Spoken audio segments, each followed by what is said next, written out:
senhores, boa noite. Nós vamos dar início à nossa reunião, a terceira reunião ordinária da diretoria. A primeira abertura do ano foi com o governador amazonino, a segunda com o nosso prefeito Arthur Neto, e agora a nossa terceira com o nosso secretário João Schneider Santos, que já está aqui presente, que vai fazer também uma palestra sobre as suas ações na Secretaria de Planejamento, Ciência e Tecnologia. Ao darmos início à nossa reunião, parabenizamos as mulheres presentes aqui por seu dia. Saudamos a todos os companheiros, em especial ao nosso querido secretário João Schneider Santos, que atendeu a nosso convite, e os nossos companheiros, Ataliba Davi Antônio Filho, presidente da nossa centenária ACA, o querido Antônio Azevedo, presidente do Conselho de Desenvolvimento Econômico Sustentável e Estratégico de Manaus, Nelson Azevedo, primeiro vice-presidente da FIANJ, demais companheiros de diretoria aqui presentes. Consulto aos companheiros se tem alguma observação a fazer sobre a síntese das correspondências recebidas e expedidas e também da nossa ata da nossa última reunião. Não havendo manifestação, consideramos a ata aprovada. Nos informes da Previdência, nós vamos ter primeiro a palestra, os impactos da reforma tributária na gestão das empresas, que será ministrada aqui, nesta casa, pelo advogado Renato Saraiva, e eu passo rapidamente para o Nelson, para ele fazer, divulgar um pouco sobre esse evento. Apenas para já adiantarmos o que o presidente falou, é muito importante que nós estejamos presentes a essa palestra, porque é um especialista e ele já foi procurador do Ministério do Trabalho.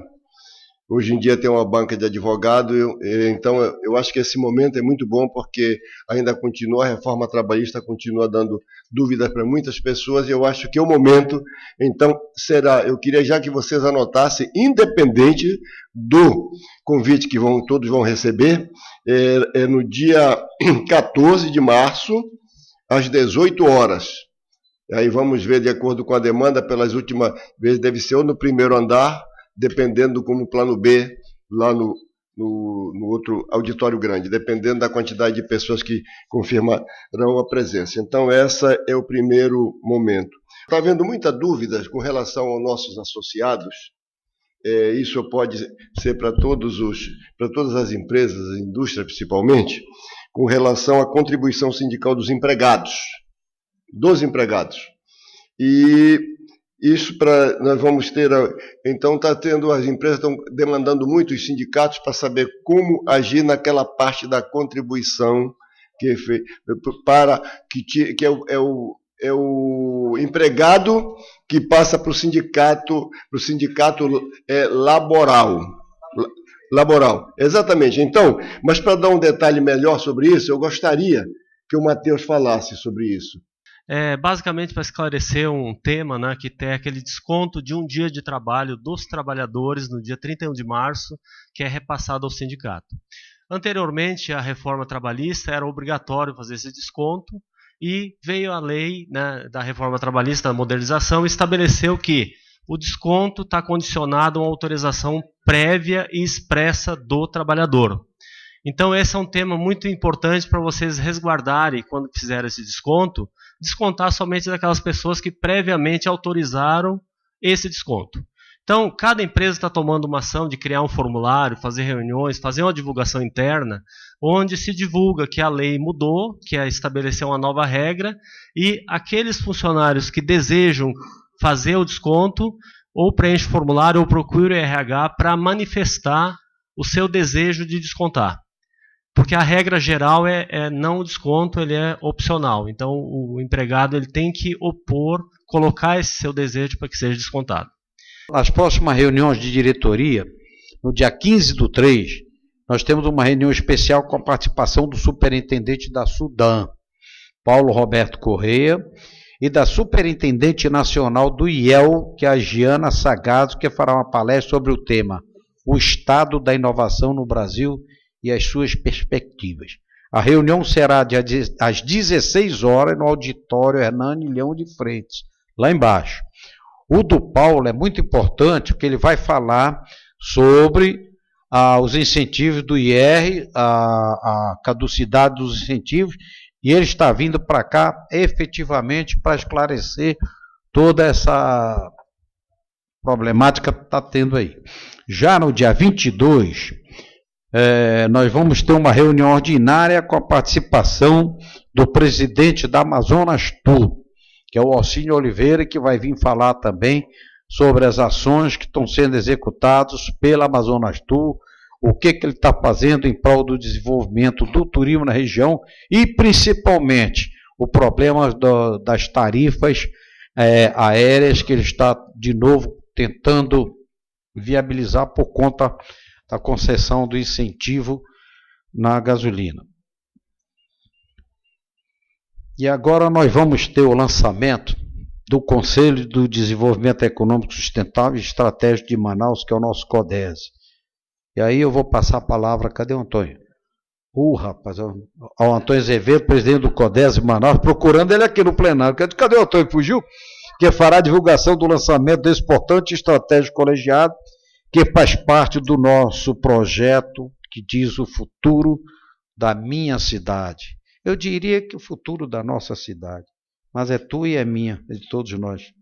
O CODES está sendo lançado no próximo dia 15, aqui no auditório Raimar Aguiar, lá embaixo, com mais espaço, e ele sintetiza o seguinte: o propósito é pensar a cidade para 20 anos, cidade de Manaus. Esse projeto, o futuro da minha cidade, já foi lançado em mais ou menos 50 cidades no Brasil, de uma forma exitosa.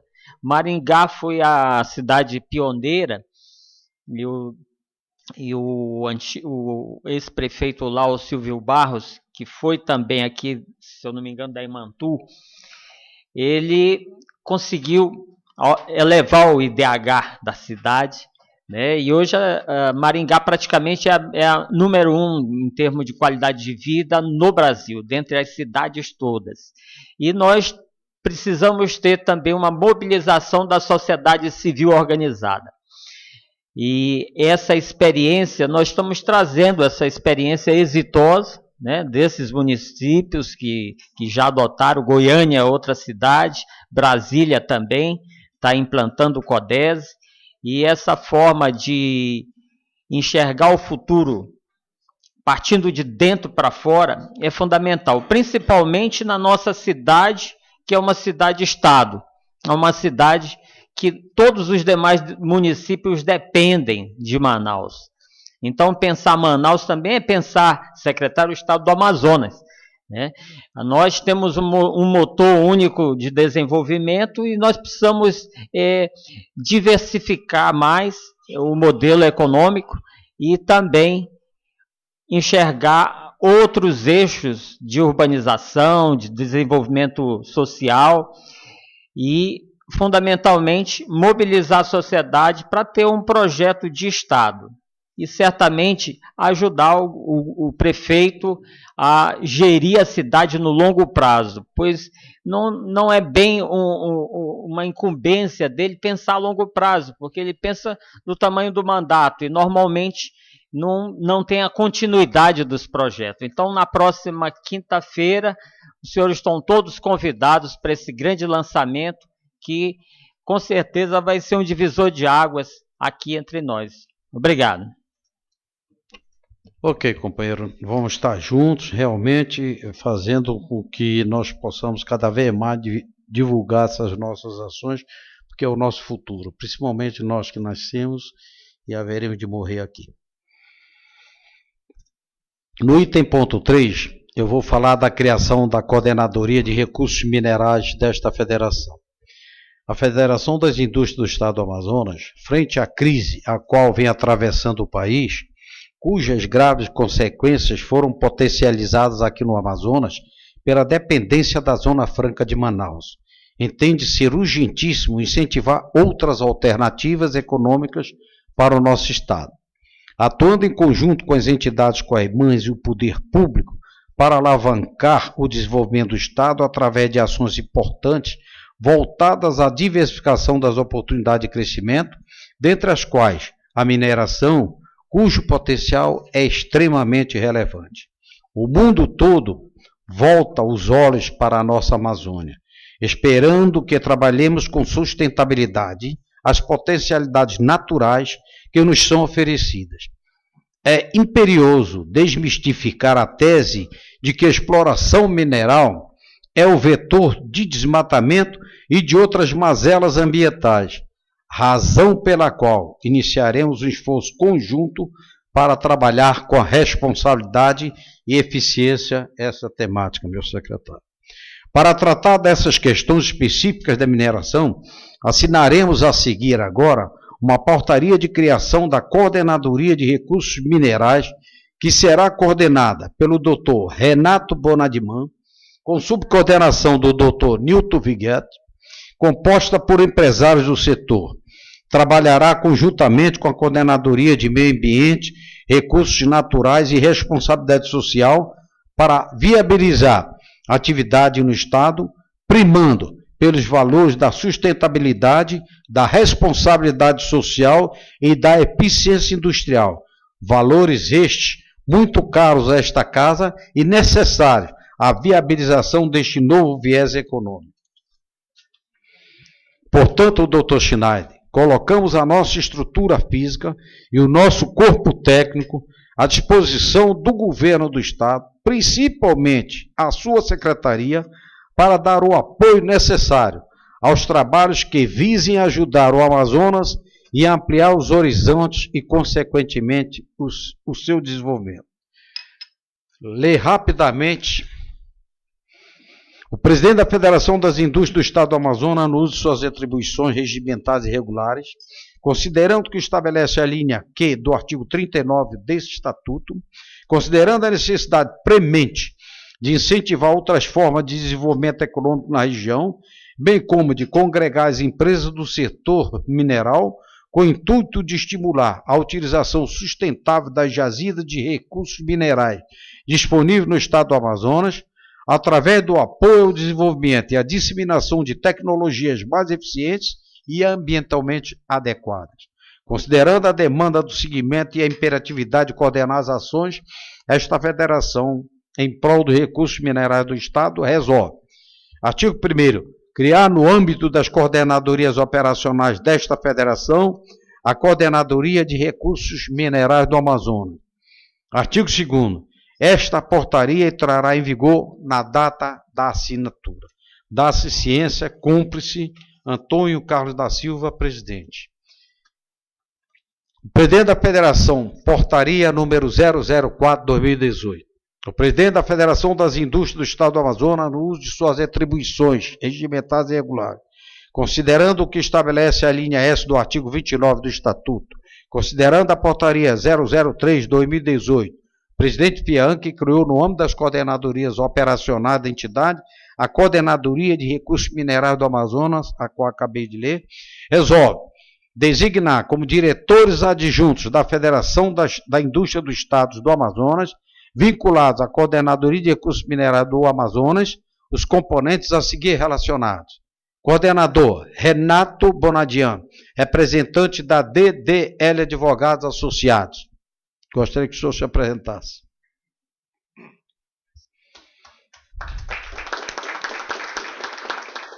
Subcoordenador, Nilton Augusto Viguete Filho, representante da mineração Taboca. Não pôde vir. Membros, Marcelo Pinto da Silva, representante da Calamazon Estudos Geológicos. Cadê o Marcelo? O Guilherme Andrade dos Anjos Jacomé. O Marcelo, ok. José Lúcio do Nascimento Rabelo, representante também da DDL. José Jacó Fanton, da Potássio do Brasil. E o José Flávio Alves, representante da mineração Taboca. Esta portaria trará vigor na data de sua assinatura. Portanto, se considerem todos empossados.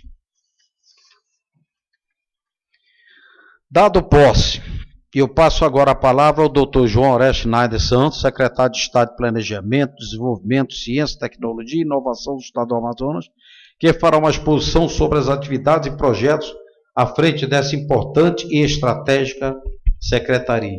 Após a palestra do Dr. João Oreste, a Secretaria de Planejamento, Desenvolvimento, Ciência, Tecnologia e Inovação do Estado do Amazonas oferecerá um coquetel no Salão Aberto. Presidente Antônio, muito obrigado pelo convite para fazer essa pequena palestra. Eu aproveito também para parabenizar a Federação pela brilhante ideia e muito oportuna de criar uma coordenadoria de recursos minerais. Eu acho que podemos trabalhar em sintonia, né, com a Secretaria, que está organizando um setor mineral, uma subsecretaria de mineração, né? Então, acredito que vamos trabalhar em conjunto, né, daqui para frente, né? Bom, todos sabem a instabilidade por que passou o país nos últimos anos, no último ano praticamente, né, com 2 presidentes da República, e o estado do Amazonas, que em um ano teve 3 governadores, né? A nossa secretaria, em pouco mais de um ano, ela teve 5 secretários diferentes, né? Então, nós dedicamos o tempo inicial para reorganizar a secretaria e introduzir esse novo setor, que é uma subsecretaria exclusivamente de mineração. Essa é a estrutura geral da secretaria, que foi proposta ao governo, ela ainda não está totalmente aprovada, mas nós estamos trabalhando dentro dessa estrutura.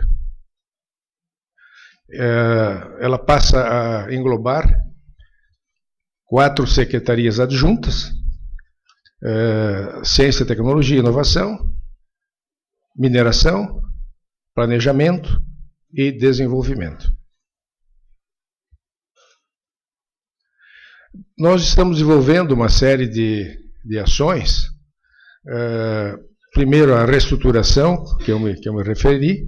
A secretaria vai passar a ser designada CEPLAMICT, para incluir o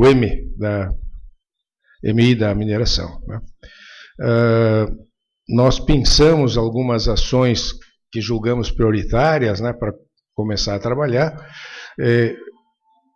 Algumas delas estão aqui. O gás do Médio Amazonas é uma grande novidade e nós acreditamos que esse gás, não o do Urucu também, mas principalmente o gás do Médio Amazonas, eu vou mostrar alguns detalhes depois, vai ser a grande alavanca do desenvolvimento do Estado, porque com energia abundante em Manaus, isso vai possibilitar uma série de ações industriais que até hoje não eram possíveis, né? Como, por exemplo, a metalurgia do estanho, que é produzida aqui no Estado, que é o maior produtor de estanho do Brasil, mas não exporta nada de estanho, porque a metalurgia é feita em São Paulo. Isso há praticamente 30 anos, né? O São Paulo é um grande exportador de estanho, sem produzir os bens primários. Isso porque nunca houve uma estabilidade do fornecimento de energia que pudesse propiciar a metalurgia aqui em Manaus. E outras implicações muito importantes com o gás. O gás ele produz amônia e ureia para fertilizantes, né? Vou comentar isso também, porque o Estado tem potássio, tem fosfato e agora tem o gás. Quer dizer, o Estado tem tudo para organizar um polo industrial de fertilizantes. Nenhum Estado da Federação Brasileira tem essas condições excepcionais que o Amazonas tem, né?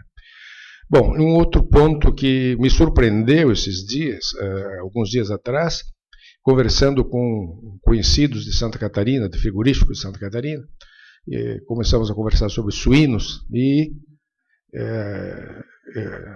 concluí que praticamente não existe suínos no estado do Amazonas. O número de cabeças de suínos é irrisório, né? São apenas 60 mil cabeças. O estado do Pará tem 720 mil cabeças, né? Santa Catarina tem 20 milhões de cabeças de suíno. Então, Mas então existe um espaço vazio aí para que a produção de suínos seja incentivada e desenvolva aqui no estado, né? Uma outra ideia, tendo visitado as áreas produtoras de arroz, o melhor arroz do mundo é produzido no Sudeste Asiático, na Tailândia, no Vietnã, e em condições ambientais muito semelhantes às várzeas dos grandes rios aqui, como o próprio Solimões e Madeira, né? E é realmente curioso como que a produção de arroz e outras commodities, como o milho, nunca foi desenvolvida, né, nessas várzeas, né? Bom, nós já temos aqui uma empresa com enorme sucesso, num espaço de tempo curto, ela viabilizou um depósito gigantesco de potássio em Altazes, né? Mas essa bacia de potássio, ela é bastante extensa e ela comporta outros investidores, né?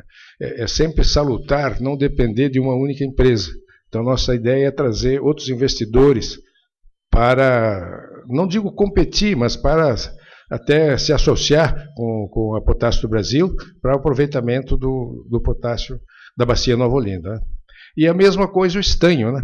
O estanho, nós temos uma empresa de sucesso também, mas sempre será melhor a presença de mais de uma empresa trabalhando com o estanho, né?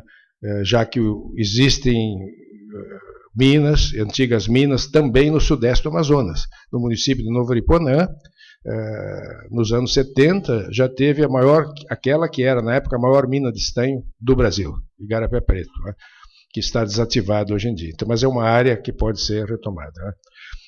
A nova descoberta de fosfato, né, na região de Apuí, o Brasil teve duas descobertas muito importantes de fertilizantes nos anos 70, quando foi descoberto o potássio de Fazendinha, no município de Nova Olinda, e foi descoberto o fosfato de Patos de Minas, em Minas Gerais. Isso em 1978. De 1978 até hoje, nada importante foi descoberto na área de fertilizantes. A nova descoberta de fosfato na Apuí é a principal nesse setor desde 1978. Bom, uma outra atividade que a gente está desenvolvendo é uma maneira de permitir que os indígenas legalizem suas produções. É um paradoxo incrível, porque os indígenas, trabalhando dentro das reservas criadas para eles, eles não podem comercializar a produção mineral deles. Eles não podem ter uma permissão de lavra garimpeira, porque garimpo é proibido em área indígena, né? E eles não têm um título minerário, para isso. Então a gente tem uma série de ideias aí para resolver burocraticamente, né? Eles têm um título do departamento, agora é a Agência Nacional de Mineração, né? E isso é importante porque essa atividade está crescendo muito em vários municípios do interior, principalmente na bacia do Rio Negro, né? Muita produção de ouro, de tantalita, que, como ela ocorre dentro da área indígena, ela nunca é passível de ser legalizada, né? Bom, como eu comentei antes, nós temos, o Estado aqui tem todas as condições para desenvolver um polo de fertilizantes, né? Para produzir NPK, monoamônia fosfate e diamônia fosfate. Bom, a organização nossa na Secretaria já está procurando integrar digitalmente todas as informações de órgãos federais, estaduais, né, num grande banco de dados em sistema de informação geográfica. Um fato extremamente necessário é a divulgação do setor mineral, tanto internamente, dentro do governo, para que outros órgãos do governo conheçam o que é mineração, o que a mineração pode trazer, mas também divulgação externa, né? Por uma série de componentes históricos e etc., a mineração ela é muito pouco considerada, né? Muito pouco considerada no ensino, no dia a dia, na imprensa, né? A imprensa só mostra desastre. Quando ocorre um desastre na mineração, aí é manchete, primeira página. Mas os projetos de sucesso, que trazem uma economia muito grande para o Estado. Por exemplo, o Pará tem uma dependência muito grande do setor mineral hoje em dia, né? Mas isso é pouco divulgado, pouco conhecido. Bom, uma área também que nos preocupa é a região de fronteira. Quer dizer, a mineração geralmente é uma atividade que se desenvolve no interior, né? Nós temos poucos recursos minerais em área urbana, como aqui em Manaus. Quer dizer, exceto, com exceção do caulim, que ocorre aqui na cidade, mas a maioria dos recursos minerais estão no interior. Então, isso é um fator de fixação do homem no interior, de levar o desenvolvimento para o interior e ter presença brasileira nessas zonas de fronteira, né?